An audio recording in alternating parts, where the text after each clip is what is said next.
220장.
오늘도 예배 자리에 나오신 여러분을 주님의 이름으로 환영하고 축복합니다.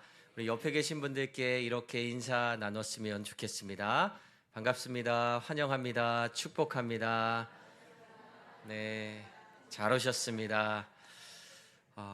낮에는 날씨가 제법 여름에 가깝게 더운 날씨였는데 또 저녁으로는 기분 좋은 선선한 바람이 불고 있습니다. 이 시간도 하나님의 은혜 가운데 우리의 마음과 몸이 평안을 누리는 귀한 예배가 되기를 소망합니다. 옛날에 어떤 선비 세 사람이 과거 시험을 치르기 위해 먼 길을 떠났습니다. 길을 가던 도중에 어떤 한 마을에 들어갔는데 그 마을에 아주 용한 도사님이 있다는 소식을 듣고 이 선비 세 사람이 그 도사님을 찾아가서 묻습니다. 도사님, 우리가 지금 과거 시험을 보러 가는데 우리 세 사람의 그 시험 결과가 어떻게 될 것 같습니까? 이렇게 질문을 합니다. 그랬더니 이 용한 도사는 정말 용한 도사답게 아무 말도 하지 않고 손가락만 하나 이렇게 딱 내미는 거예요. 선비들이 궁금하잖아요. 그리고 이 도사님을 위해 제법 두둑한 복채를 드렸는데 아무 말도 않고 손가락만 하나를 이렇게 올리니까 물어봤습니다.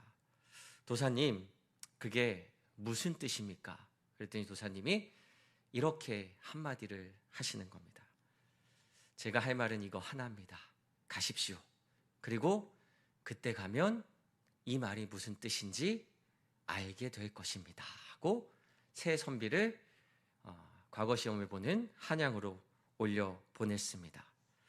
선비들이 떠난 후에 그 도사님 댁에 있는 머슴이 도사에게 물었습니다.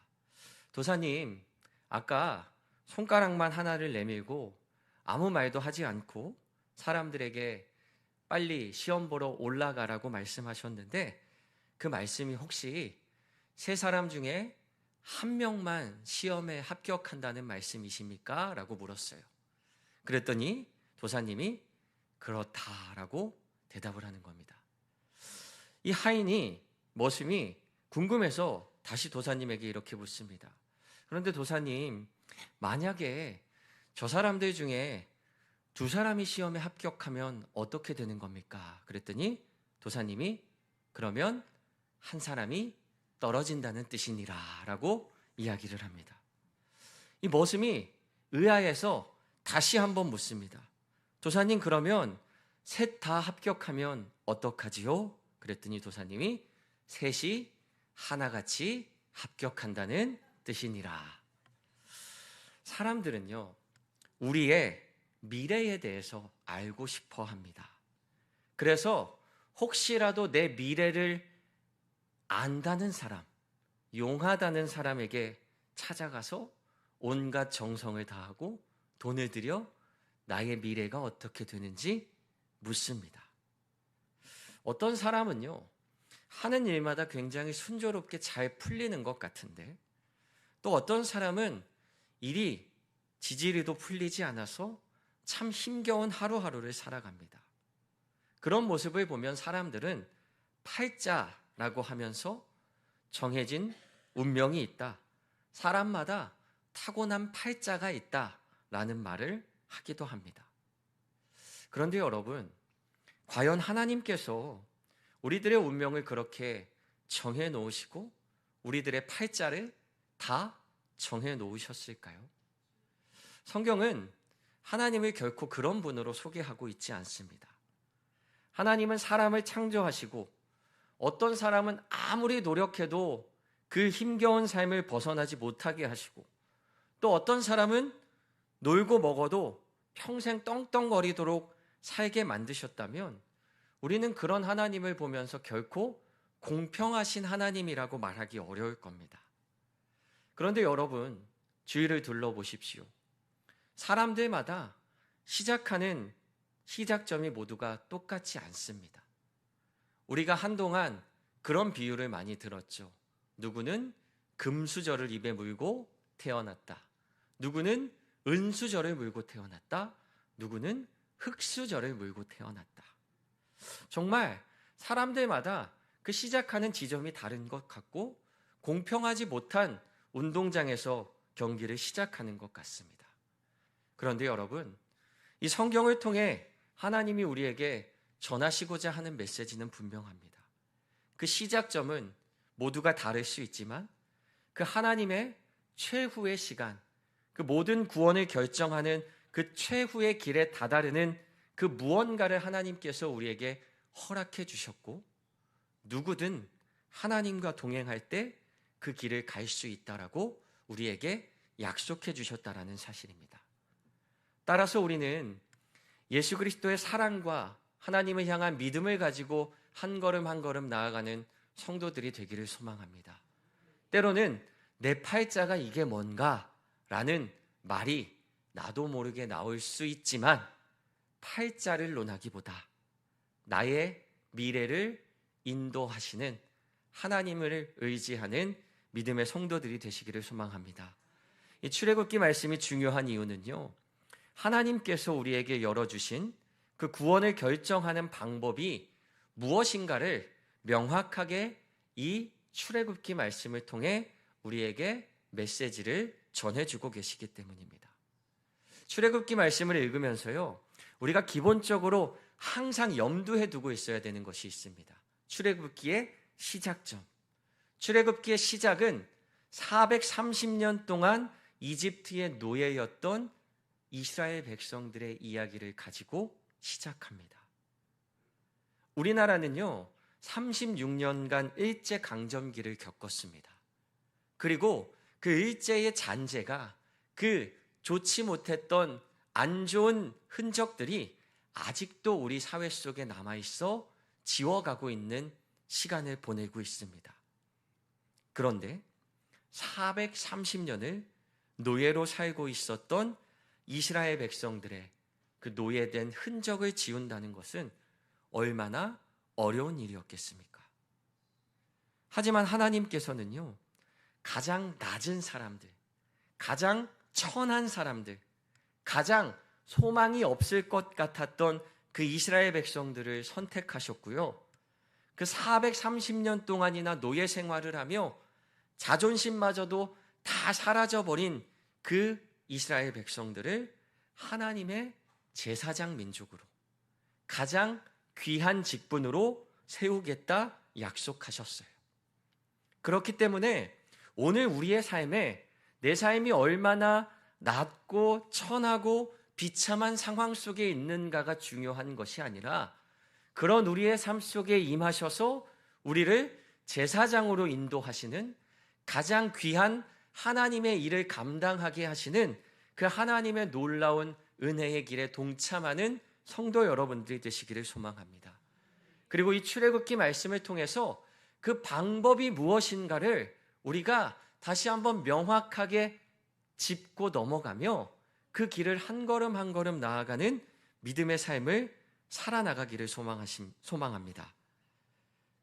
우리의 시작은 모두 다르지만 하나님은 우리를 거룩한 길로 인도해 주고 계십니다.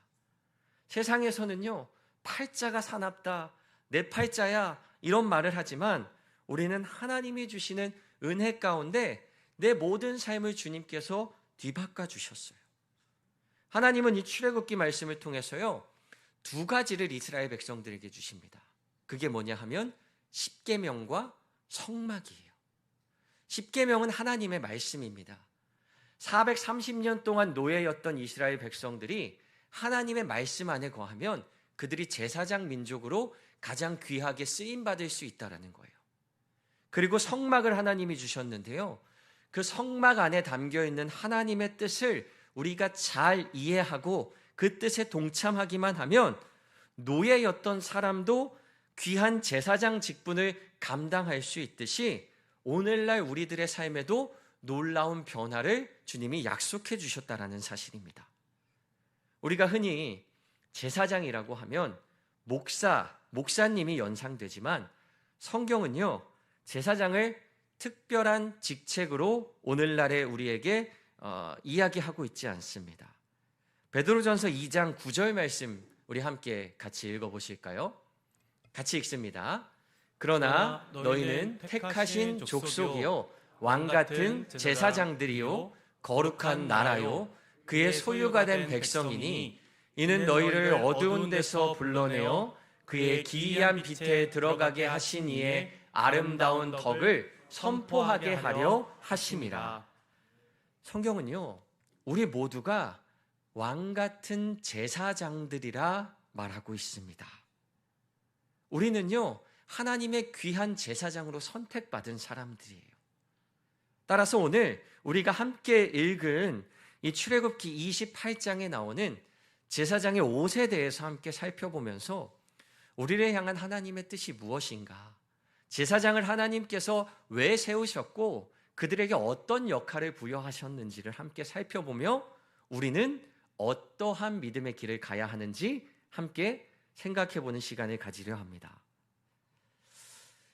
오늘 본문 4절 말씀을 함께 같이 다시 한번 읽어보시죠. 그들이 지을 옷은 이러하니 곧 흉패와 에봇과 겉옷과 반포 속옷과 관과 띠라. 그들이 내 형 아론과 그 아들들을 위하여 거룩한 옷을 지어 아론이 내게 제사장 직분을 행하게 하라. 하나님께서는 제사장을 위해서 거룩한 옷을 짓고 그 제사장 직분을 그에게 잘 행할 수 있도록 이와 같은 명령을 말씀해 주고 계십니다. 그러면서 이 제사장의 옷에 대한 설명이요, 출애굽기 28장 5절부터 30절까지 아주 길고 자세하게 나와 있어요. 그런데 이거를 글로 읽으면 잘 이해가 안 되니까 우리가 그림을 보면서 간략하게 한번 살펴보도록 하겠습니다. 이 그림을 한번 보시면요, 이게 제사장이 입었던 옷을 그림으로 재현해 놓은 겁니다. 먼저 이 제사장은요, 하체가 드러나지 않도록 가장 안에 속바지를 입습니다. 그리고 그 위에 긴 팔이 달리고 길이가 발목까지 오는 저 하얀색 치마 같은 세마포 속옷을 입어서 살이 드러나지 않게 옷을 감싸줍니다. 그리고 저 흰 속옷 위에는 청색으로 된 겉옷을 입는데, 저 겉옷은요 쉽게 이렇게 연상해 보면 우리가 비 올 때 입는 우비 있죠. 우비와 같은 모양의 청색으로 된 옷을 입고요. 그 청색 겉옷의 맨 밑단에, 저 발목에 있는 밑단에 보면요, 방울과 석류로 그 옷을 장식하라 이렇게 설명하고 있습니다. 그리고 그 청색 옷 위에는요, 에봇이라는 것을 입습니다. 에봇은 금색실, 청색실, 홍색실, 그리고 가늘게 꼰 배실로 만들었는데, 뭐냐 하면 저기 앞치마처럼 두르고 있는 저 옷을 바로 제사장의 특별한 예복인 에봇이라고 합니다. 이 에봇에는 특이한 점이 있습니다. 다음 그림을 보여주시면요, 에봇만 조금 확대해서 그려놓은 그림인데요, 저 어깨에 보면 호마노라는 글씨가 써 있어요. 저 에봇의 어깨띠는 호마노라고 하는 보석을 깎아서 저 어깨끈을 만들어 놓았는데, 그 보석 안에는요 12지파, 이스라엘 12지파의 이름을 새겨 놓았습니다. 그리고 그 어깨끈을 따라서 가슴 있는 부위로 내려오면요, 그 에봇은 12개의 보석을 달아놓은 흉패를 가슴에 이렇게 달아놓았습니다.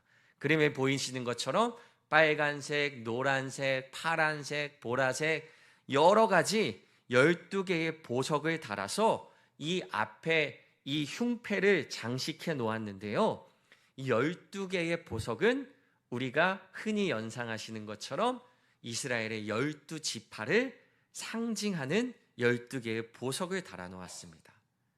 그리고 이 가슴에 있는 이 에봇 안에는요, 주머니처럼 무언가 넣을 수 있는 모양으로 에봇을 만들어 놨는데, 여기에는 보이지 않지만 그 주머니 안에는 우림과 둠밈이라고 하는 것을 넣으라 이렇게 성경은 설명하고 있어요. 그런데 성경을 보면 정확한 기록은 나와 있지 않습니다. 우림과 둠밈이 어떤 모양이고 무엇으로 만들어서 어떻게 사용하라 이런 것은 만들지 않고요. 설명하고 있지 않고요. 추측하기로는 하나님의 뜻을 물어볼 때 사용하는 도구인 우림과 둠밈을 만들어서 이 흉패 안에, 에봇 안에 넣어 놓으라고 했는데, 사람들이 생각하기에 매끄러운 돌 모양의 주사위 같은 것을 던져서 하나님의 뜻이 이렇게 하라고 하는지 저렇게 하라고 하는지 물어볼 때 사용하는 도구가 바로 우림과 둠밈이라 이렇게 이야기하고 있습니다. 그리고 마지막으로 그림을 한 번 더 보여주시면, 이 제사장은 흰색 주방장 모자 같은 저 모자를 썼는데, 저 모자의 앞에는 정금으로 된 패를 달아 놓았고, 그 패에는 여호와께 성결이라는 글씨를 적어 놓았다라고 하는 것이 이 제사장의 복장의 특징이에요. 그 이야기가 출애굽기 28장 5절부터 30절까지 아주 자세하게 나와 있습니다. 하나님은요, 제사장이 입어야 할 옷에 대해서 굉장히 꼼꼼하고 자세하게 설명하고 계세요. 마치 우리가 맞춤 정장 맞추러 가면 그 사장님이 뭐 어깨에는 치수를 어떻게 하고 재료는 뭘로 하고 바느질은 어떻게 하고 이렇게 자세하게 적어서 주문을 넣는 것처럼, 하나님은요, 이 하나님의 제사장을 세우라 말씀하시고 그가 입어야 하는 예복의 모양을 아주 자세하게 말씀하고 계세요. 그 이유가 무엇일까요?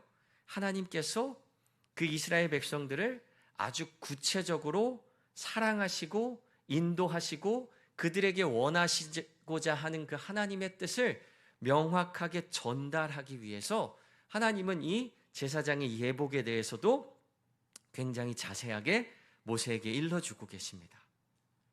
우리가 흔히 복장이 사람의 태도를 만든다라는 이야기를 합니다.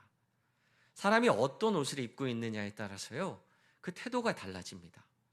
쉬운 예로 우리가 청바지를 입고 축구를 하러 운동장에 들어가면요, 딱 청바지 입은 만큼만 그 사람이 뛰어다녀요. 축구하러 가서 구두 신고 나타나는 사람은요, 딱 구두 신은 만큼만 공을 찹니다.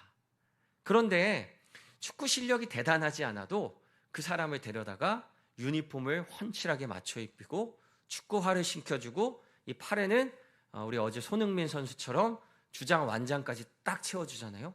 그러면 그때부터 그 사람이 마치 자기가 대한민국 축구 국가대표 주장이 된 것처럼 열심히 운동장을 뛰면서 축구 경기에 혼신의 힘을 다합니다. 군인들도 마찬가지예요.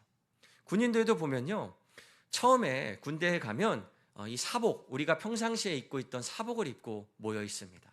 그러다 첫째 날, 둘째 날이 지나면서 군복으로 옷을 갈아입혀줘요. 그러면 그때부터 이상하게 옷만 갈아입혀 놨는데 행동하는 게 달라지고 말투가 달라지고 생각과 자세가 달라지더라는 거예요. 복장은 단순히 우리의 겉모습을 치장하기 위한 겉으로 보이는 모습을 상징하는 것이 아니라요, 그 사람의 정체성을 나타내는 중요한 수단이 됩니다.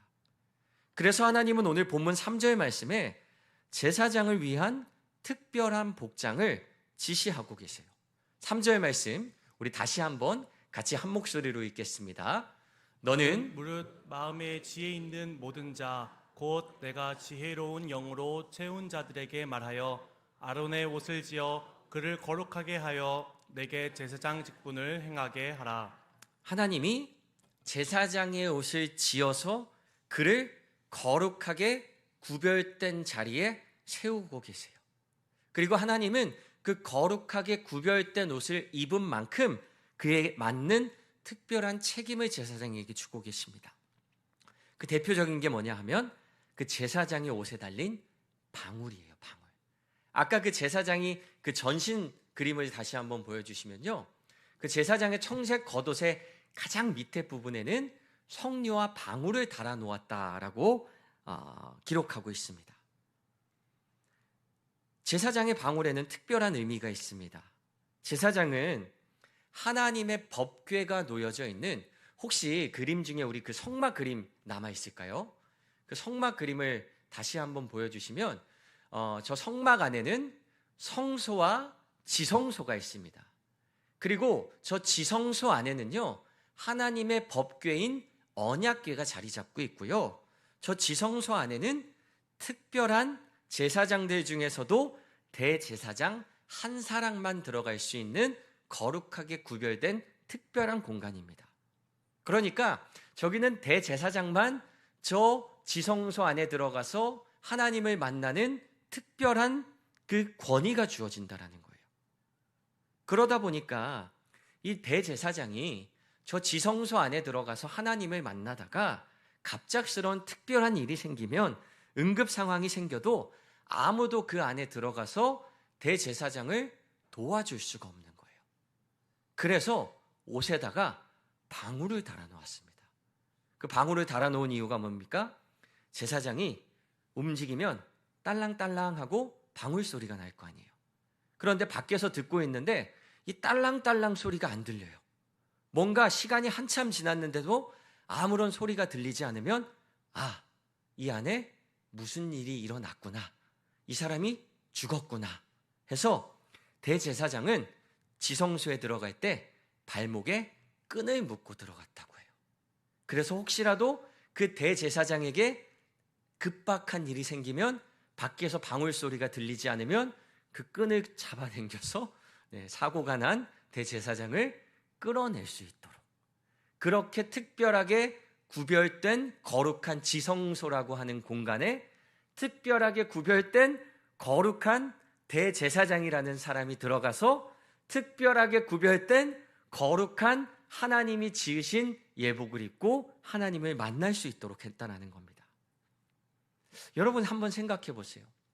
저 지성소에 들어가기 위해서 자기가 성소에서 자기 발목에 끈을 이렇게 묶었을 거 아니에요. 그 끈을 묶으면서 대제사장이 무슨 생각을 했겠습니까? 혹시라도 내가 무슨 일이 생겨서 내 발로 걸어 나오지 못하면 어떡하지? 그때 나를 끌어내기 위한 그 끈을 자기 발에 묶고 있는 그 대제사장의 심정은요, 두렵고 떨리는 마음으로 하나님 앞에 섰을 거라는 거죠. 제사장의 자리는 옷만 화려하게 입고 특권 의식을 누리는 자리가 아니었습니다. 하나님께서 제사장을 위해서 특별한 예복을 만들라 하시고 그의 몸에는 수없이 많은 보석들이 달린 옷을 입었지만 그는 그 옷에 걸맞는 무게를 가지고 하나님 앞에 섰던 사람이었어요. 늘 두렵고 떨리는 마음으로 이스라엘 민족을 대표해서 하나님 앞에 나아갔고 그런 마음으로 하나님을 만날 때에 하나님은 이스라엘 백성들에게 임하여 주셨다라는 겁니다. 우리가 하나님 앞에 나간다는 것은요, 굉장히 거룩하고 복된 일입니다. 아까 함께 살펴봤던 말씀 중에서요, 하나님은 우리를요, 왕 같은 제사장이라 말씀하셨어요. 우리 모두는 하나님을 만나는 제사장의 직무를 수행하는 사람들입니다. 저도 오늘 이 말씀을 준비하고 이 자리에 서는데 제 마음가짐에 발목에 끈을 묶는 마음으로 제단에 서야겠다라는 마음을 하나님께서 일깨워 주시더라고요. 제가 어렸을 때 교회 학교에서 아직도 잘 이해가 안 됐던 게 뭐냐 하면 양말 안 신고 교회 가면 교회 학교 선생님이 그렇게 잔소리를 하셨어요. 너는 교회 오는데 왜 양말을 안 신고 오냐. 근데 어린 마음에 너무나도 이해가 안 됐던 게 아니 분명히 예수님도 양말을 안 신으셨을 텐데 그 중동의 그 더운 나라에 예수님도 운동화 신고 오지 않으셨을 거 아니에요. 그 쓰레파밖에 없잖아요. 그 중동 사람들 샌들 같은 거 신고 다니고. 아니 예수님도 안 신으셨던 운동화와 양말을 신고 오라고 왜 그렇게 말씀하시나 저는 이해가 잘 안 됐어요. 근데 오늘 말씀을 준비하면서 보니까 아마도 하나님 앞에 서는 우리의 몸가짐과 마음가짐에 대해서 이야기하셨던 게 아닌가라는 생각을 해요. 그러면 그때 선생님이 저한테 왜 양말을 신고 와야 되는지를 좀 얘기를 해주셨으면 좋았을 텐데 그거는 기억에 남지 않고 그냥 양말 안 신어서 내 친구가 혼나고 있다. 다행히 우리 엄마는 양말을 잘 신겨 보내주셔서 나는 혼나지 않고 달란트도 잘 받을 수 있겠구나. 이런 그 안도감만 남았던 것 같습니다. 오늘 제사장에 대한 복장을 보면서요. 우리가 하나님 앞에 거룩하게 구별된 자세로 서는 것, 하나님 앞에 거룩한 몸과 마음가짐을 가지고 서는 그런 준비된 성도들이 되시기를 소망합니다. 제사장은요, 특별한 옷을 입었어요. 혹시 여러분들 양말 안 신고 계셔도 아무 문제 안 되니까 거룩한 몸과 마음가짐에 대해서 이야기하고 있는 거니까 너무 상처는 받지 않으셔도 됩니다. 하나님은 제사장의 특별한 옷을 지어주셨습니다. 그리고 그 옷에는 특별한 의미가 담겨 있다고 했어요. 특히 이 제사장이 입었던 에봇이라는 그 특별한 옷에는요, 이스라엘의 12지파의 이름이 새겨진 보석이 달려 있었습니다. 아까 그 그림을 다시 한번 보여주실까요? 그 가슴에 3개씩 4줄로 된 보석이 박혀 있습니다. 그리고 이 12개의 지파의 이름이 그 보석에 각각 새겨져 있었어요. 제사장은요, 하나님 앞에 나아가는 특별한 사람이었습니다. 그런데 이 제사장은요, 저 특별한 옷을 입고 자기가 반짝반짝 빛나는 모습으로 하나님 앞에 나아가는 사람이 아니라 이 가슴에 달린 이스라엘의 12지파를 대표해서 하나님 앞에 서는 사람이에요. 이 제사장의 마음가짐에는요, 그래서 항상 내가 이 이스라엘 백성들의 모든 짐과 기도를 가지고 하나님 앞에 서야 한다라는 그 사명감이 있었습니다. 마치 이 제사장의 모습이 무엇과 같냐 하면요, 우리의 모든 죄를 다 짊어지시고 십자가에 달려 돌아가셨던 우리의 대제사장 되시는 예수 그리스도의 모습을 연상하게 됩니다.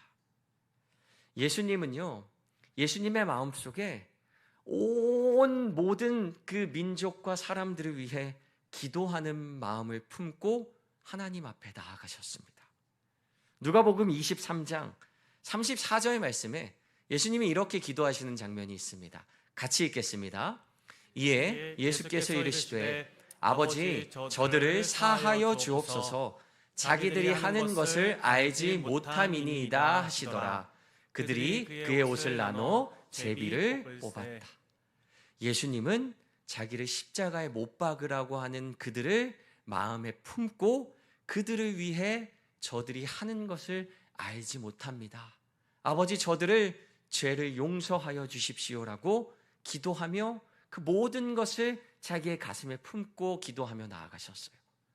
그런데 놀라운 사실은 뭔지 아십니까? 방금 구절 다시 한번 띄워주실래요? 마지막 구절을 보니까 이 사람들은요 얼마나 무지한지 예수님은 우리를 위해 십자가에 달려 돌아가시고 기도하고 계시는데 그 사람들은 제비를 뽑아서 예수님의 옷을 나눠 갖기에 급급한 우둔한 삶을 살아가고 있었습니다.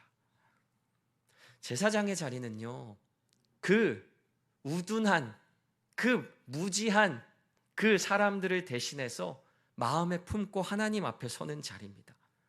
예수님은요 그런 우리들을 예수 그리스도의 가슴에 우리를 품어주시고요 하나님 앞에서 십자가에 달려 돌아가시며 우리의 모든 죄를 다 사하여 주셨다라는 겁니다. 제사장이 자기가 거룩한 사람이라서 특별한 옷을 입고 특권 의식을 누리는 자리가 아닙니다. 거룩히 여김받고 구별된 직분을 수행하는 자리인 만큼 참 어려운 자리고 참 부담스러운 자리고 그 무게가 너무나도 무거운 자리였습니다. 그런데 하나님은요 430년 동안이나 이집트의 노예였던 이스라엘 백성들을 보석은커녕 돌멩이보다도 하찮게 여겨졌던 이 이스라엘 백성들을요 하나님은 보석이라 여기시고 12개의 보석으로 제사장의 가슴에 박아주시고 그들과 함께 하나님이 만나주셨다라는 사실이에요. 여러분들 어렸을 때 학교 선생님이요 다른 친구 이름은 잘 못 외우는데 내 이름만 특별하게 외워주시고 불러주시면 얼마나 뿌듯합니까?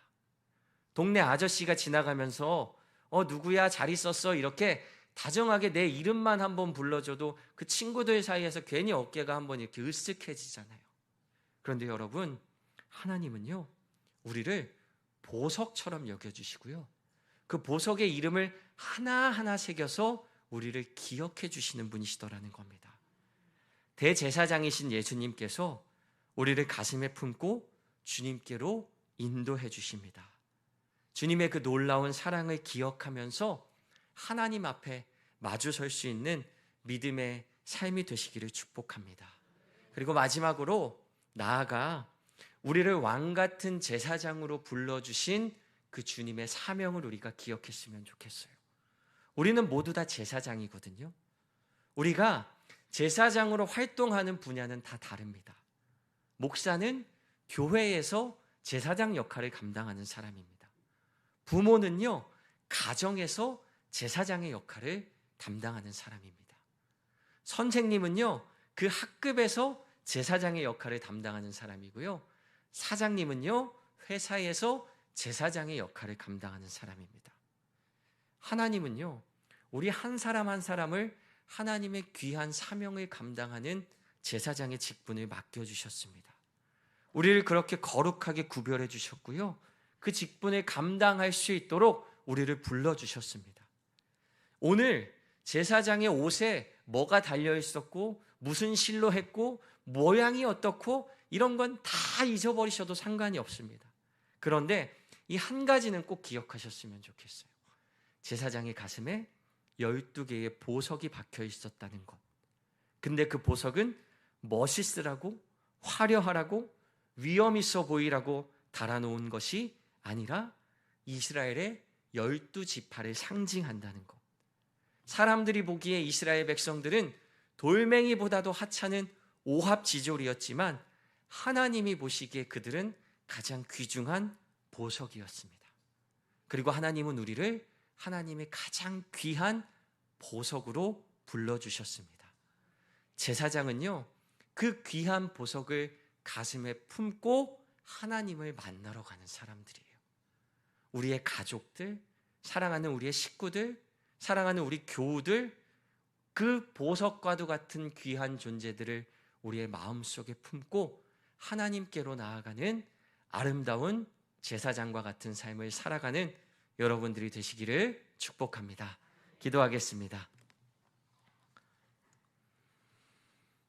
사랑과 은혜가 많으신 하나님, 오늘도 귀하고 복된 예배의 자리에 우리를 불러주시고 하나님의 말씀으로 우리의 삶을 인도해 주시고 하나님의 뜻을 알아가게 하시니 정말 감사합니다. 하나님께서 이스라엘 백성들을 부르시고 제사장의 특별한 옷을 지어 입히시고 그 귀한 사명을 감당할 수 있도록 인도해 주셨던 그 성경의 말씀을 우리가 함께 살펴보았습니다. 주님께서 우리를 각 가정의 제사장으로 불러주시고 우리가 속한 공동체에서 하나님을 앞장서서 만나게 하는 귀한 사명을 주셨음을 기억합니다. 보석과도 같은 우리 가족과 교우들의 이름을 안고 가정과 기업의 이름을 안고 하나님 앞에 나아가는 귀한 제사장의 직분을 감당하는 저희가 될 수 있도록 주님 인도하여 주시옵소서. 때로는 우리의 삶이 팔자를 논할 만큼 힘들고 어려울 때가 있습니다. 하지만 주님 그때에 우리를 보석처럼 귀히 여겨주시며 우리를 가슴에 품고 하나님께로 나아가셨던 예수 그리스도의 놀라운 사랑을 기억하게 하여 주시옵소서. 그 예수님의 사랑으로 인하여 우리의 팔자가 결정되는 것이 아니라 우리에게 하나님 나라로 가는 놀라운 길이 펼쳐져 있다는 사실을 기억하면서 주님과 한 걸음 한 걸음 동행하는 믿음의 성도들이 될 수 있도록 주님 역사하여 주시옵소서.